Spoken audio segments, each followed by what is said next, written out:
সামনে যাচ্ছি, তোমার যা পছন্দ সেই অনুরাগে সাজিত। আর সেজেছি আমরা। ভালো না বাসলে তার সামনে বিলসিত হয়ে কেউ যায়?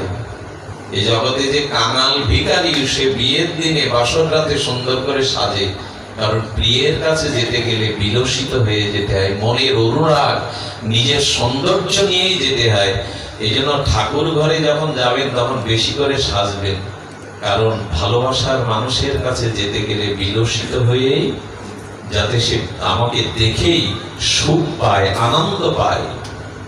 এই জন্য তার সাথে আমরা ঠাকুর ঘরে কখনো গামছা পরে, ওই সময় ভিজে কাপড়ে, এগুলো ভালোবাসার লক্ষণ না।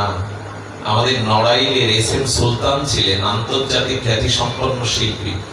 এবার খুলনা আর্ট কলেজের ছাত্ররা দেখা করতে গিয়ে দেখে উনি বিবাহ করেনি, কিন্তু আয়নার সামনে শ্বেতশুভ্র পোশাক শাল কাঁধে দিয়ে সে নাতর মাখছে। ওরা মনে করছে স্যার মনে হয় কোথায় সফরে যাবে। বললেন আমরা এসেছিলাম আপনার দর্শনে। বললেন আপনি কোথাও বেরোচ্ছেন স্যার? তা বললেন আমি ফুল বাগানে যাচ্ছি। তো মানুষ ফুল বাগানে যায় তো ছেঁড়া কাপড় পরে, ময়লা কাপড় পরে। বললেন ফুল হলো জগতের সব থেকে সুন্দর, সুন্দরের কাছে যেতে গেলে নিজেকে সুন্দর করেই যেতে হয়। কিছু মনে নেবেন না, হিন্দুরা যখন ভাগবত অনুষ্ঠানে আসে, মায়েরা শাখা সিঁদুর ঠিক ঠিক তাদের শাড়ি, তাদের ঘোমটা, কিন্তু দেখবেন অধিকাংশ হিন্দুরা আমাদের যে সনাতনী পোশাক সেটাও পরে অনুষ্ঠানে। সে আলাদা কথা, বাজার থেকে বাড়ি যাচ্ছে ঠিক আছে, তোমার আজ সময় নেই, বাড়ি যেতে পারবে না, বসো। কিন্তু অধিকাংশ হিন্দুরা দেখবেন আমরা ঠিক ভাগবতীয় বা বৈদিক সনাতন পোশাক না পরেই আসে। যখন ভগবানের কাছে যাবেন, যাতে আপনাকে দেখে তিনি আনন্দ পান। প্রিয়জনের কাছে যেতে গেলে তো সেইভাবেই যান, যাতে প্রিয়জন আপনাকে দেখে তার পছন্দের রং, তার পছন্দের শাস্ত্র দেখে আনন্দ পায়। তো পরম সুন্দর ভগবানকে যদি ভালোবাসতেন, তাহলে তার রঙে রাঙিয়ে যেতেন তার কাছে। এগুলি ভালোবাসার লক্ষণ, এছাড়া হবে না। মুখে ফেনা তুলে দিলেও হবে না, এগুলো তার ভালোবাসার লক্ষণ। 6 হলো প্রচুর লোভ জন্মে আর অন্তঃকরণে। কি জন্মে ভালোবাসলে? 6ষ্ঠ লক্ষণ হলো প্রচুর লোভ জন্মে। যদি যাকে ভালোবাসা যায় তার জন্য প্রচুর লোভ হয়, তার সান্নিধ্য, তার বদন, তার সেবা, তার সান্নিধ্য, সবকিছুতে লোভ জাগে।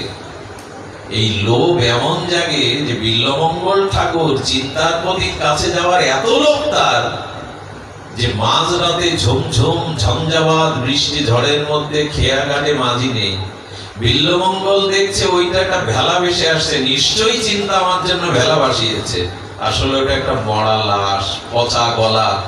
সেই লাশটাকেই ভেলা মনে করে নদীর ওপারে গেল, মনে করলো চিন্তা আমার জন্য ভাসিয়েছে। পচা গন্ধটাও নাকে, লাশের গন্ধ জানি। এটা কখন হয়? অতিরিক্ত লোভ যদি কোনো বস্তুতে হয়, তখন বাহ্যিক তার স্মৃতি। আর এই চিন্তামণির প্রাচীরে বড় অজাগার সাপ জড় জড় অবস্থায় এপাশে ওপাশে আছে। মনে করে চিন্তা আমি যাব বলে সিংহ দেওয়ার বন্ধ, তাই সুতোটা নিয়ে রেখেছে। সাপকেও যার সুতো মনে হয় কখন? প্রচুর লোভ চাকলে তখন আর সে বিধিবিধান মানে না। ভয়কেও ভয় মনে। গোপীরা গভীর রজনীতে কেন রাসের বংশীর ধ্বনিতে জঙ্গলে যাবেন তারা? বলে যদি যাকে ভালোবাসা হয় তার প্রতি লোভ জেগে যায়। লোভ যদি একবার জাগে, সে কোনো বিধিবিধান নিয়ম আর মানবে না। মা বলে দিয়েছে নাড়ু যেন চুরি করে খাস না, ও লোভকে আমরা সামলাতে পারতাম? সেই নাড়ুগুলো চুরি করেই খেতাম মায়ের চোখের আড়ালে। লোভ কখনো বিধি মানবে না। গোবিন্দ দর্শনের জন্য যেসব গোপীদের আর ঘরে আটকে রেখেছিল পতিরা, গোপী ওই মুহূর্তে দেহ ছেড়ে তাদের আত্মা নিয়ে চলে গিয়েছিল, এত লোভ তাদের। তাহলে 7ম লক্ষণ কি? আমি আর আপনাদের অত্যাচার করছি না, লক্ষণগুলো তো বলতে হবে। এগুলো যারা ভালোবেসেছে ভগবানকে, যুগল প্রীতি, তাদের এই কথাগুলো এক একটা মূল্যবান হীরার মতো মনে হয়। 7ম লক্ষণ হলো প্রতিক্ষণে ভগবানকে নিত্য নূতন নবায়ন মান মনে হবে। বোঝাতে পারলাম না? যেখানে প্রীতি আছে, ভালোবাসা আছে, তাকে যতবার দেখবেন মনে হয় নতুন দেখছি, প্রথম দেখছি। প্রেমের লক্ষণ কি জানেন? পিপাসা বেড়ে যাবে। পিপাসা যদি মিটে যায় জানবেন প্রেম আর সেখানে। জ্ঞানী যদি মনে করে আমার জ্ঞানীর লক্ষণ কি তৃপ্তি, জ্ঞানী যদি মনে করে আমার সব জানা হয়ে গেছে, আর কোনো আমার তৃপ্তি, সব পেয়ে গেছি, তাহলে জ্ঞান থেমে যায়। আর ভালোবাসা প্রীতিতে যদি পিপাসা কমে যায় জানবেন ওখানে আর প্রীতি নেই। এই জন্য গোবিন্দ নাম রাধারানী কর্ণে শুনেই বলতো, সখী কেগর শোনাইল শ্যাম নাম, কানেরও ভেতরে দিয়া মরমে বসিল গো, আকুল করিল প্রাণ। রাধারানী বলছেন এই নাম তো আমি কোনোদিন শুনিনি। সারা জীবন যার নাম হৃদয়ে জপ করছে, তার নাম শুনে মনে হয় এই প্রথম আমি আমার প্রিয়ের নাম শুনলাম। প্রতিক্ষণে নূতন মনে হয়। কেমন জানেন, কেউ যদি সমুদ্র সৈকতে যান, সে পুরীতে বা আমাদের কক্সবাজারে বা কুয়াকাটাতে, দেখবেন অস্ত যখন সূর্য যায় তখন পশ্চিম দিগন্তে তাকিয়ে দেখবেন মোহ রং বদলায়। প্রতিক্ষণে সাহিত্যিকরা বলছে অস্তগামী পশ্চিম দিগন্তে সূর্যের দিকে তাকালে দেখবেন মোহ রং বদলায়। তেমন যে যাকে ভালোবাসে প্রতিক্ষণে তাকে নূতন মনে হয়, এই প্রথম দেখছি, এর আগে তাকে দেখিনি, তার কথাই প্রথম শুনছি, এই অনুরাগ। আর যেখানে প্রীতি নেই সেখানে ধীরে ধীরে এগুলো পিপাসাটা কমে যায়। নিত্য আচ্ছা, একই কৃষ্ণ বিগ্রহ তো আমরা সারা জীবন গোপালকে দেখি, তৃষ্ণা মেটে না? কখনই কি বলেন 20 বছর গোপাল তোমার সামনে এসে তোমাকে দেখছে আর দেখতে ভালো লাগে না? কেন লাগে না? কারণ প্রেমের ধর্ম হলো নিত্য নূতন নবায়ন। এগুলো হয়, এগুলো ঠিক বোঝানো যাবে না। এই ভাষাটা ওই রাজ্যের, এই জন্য আমরা হয়তো সকলেই অনুভূতিতে আনতে পারবো না। প্রেম রাজ্যের ভাষা কিছু আলাদা, ওখানে অনুভূতি কিছু আলাদা। আর ভালোবাসলে তাকে কি মনে হয় প্রতিক্ষণে নূতন। কেমন জানেন, দেখবেন আকাশের চাঁদকেও ভালো লাগে না মার, যদি কালো কুচ্ছিত সন্তানও মা কোলে নেয় নিজের সন্তান, তখন চাঁদের থেকে ওই কালো মুখটা তার নূতন মনে হয়, প্রিয় মনে হয়। আকাশের পূর্ণিমার চাঁদও নিজের খোকার মুখের কাছে, মায়ের কাছে ভালো জিনিস না। কেন না? প্রতিক্ষণে ভালোবাসা আছে বলে তার মধ্যে সে সৌন্দর্য দেখে কি না?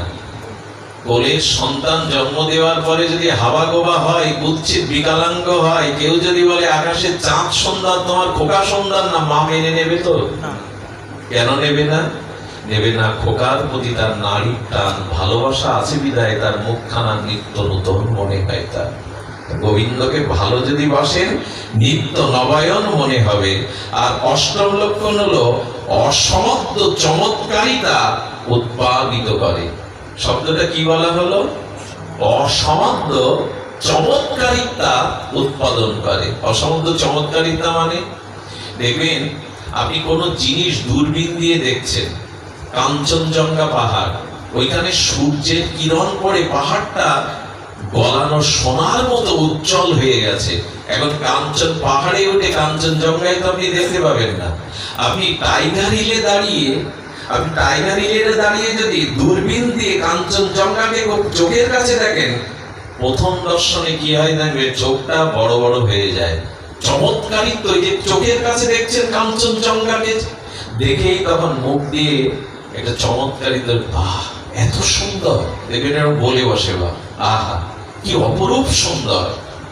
তো ভালোবাসার অষ্টম লক্ষণ হলো অসমাপ্ত চমৎকারিতা উৎপাদিত করে। তাকে দেখলেই, তার নাম, তার রূপ, তার লীলা শুনলেই বাহ এত মধুর, এত অপূর্ব, এরকম চমৎকারিতা সৃষ্টি করে। তো ছোট করে বলি, পাঠ বিশ্রাম করি।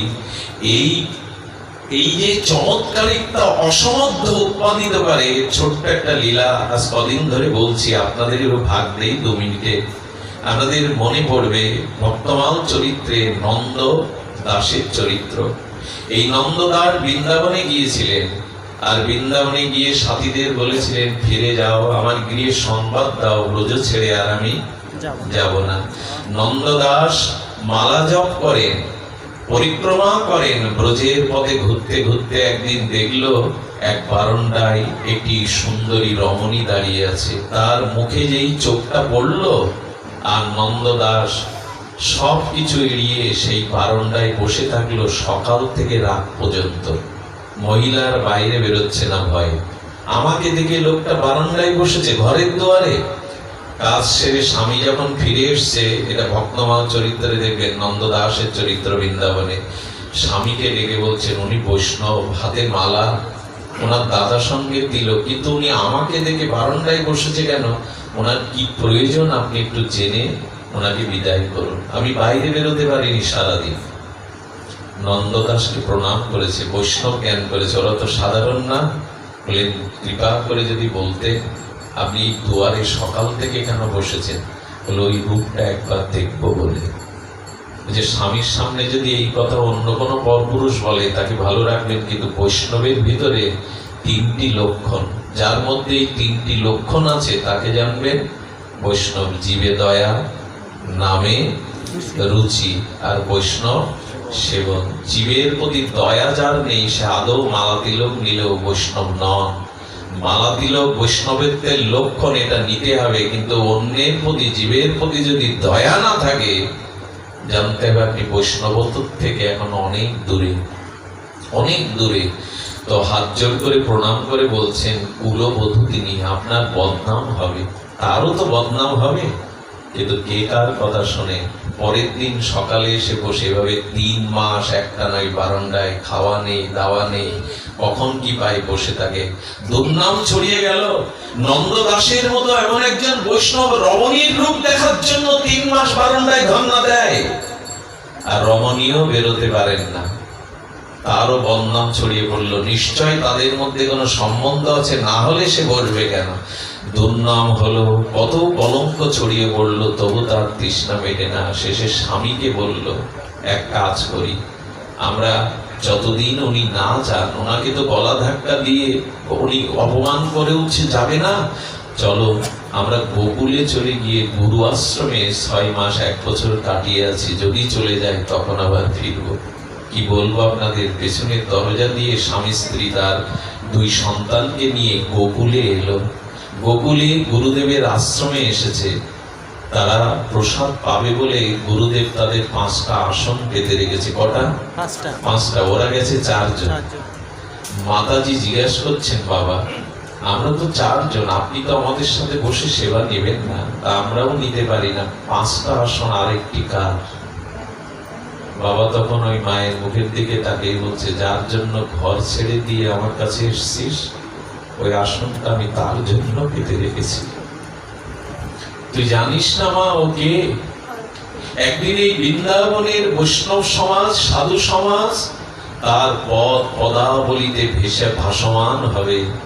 ওরে ও সাধারণ নয়, ওর জন্যই আমি আসন পেতেছি, ও আসবে। দেখুন, প্রশ্ন করে যদি জানতে হয় তবে সে হলো শিক্ষক, মাস্টার মশাই, প্রফেসর। গুরুদেবের কাছে কিছু বলা লাগে না, গুরুদেব অন্তরের কথা বুঝে নাই বলে সে গুরু।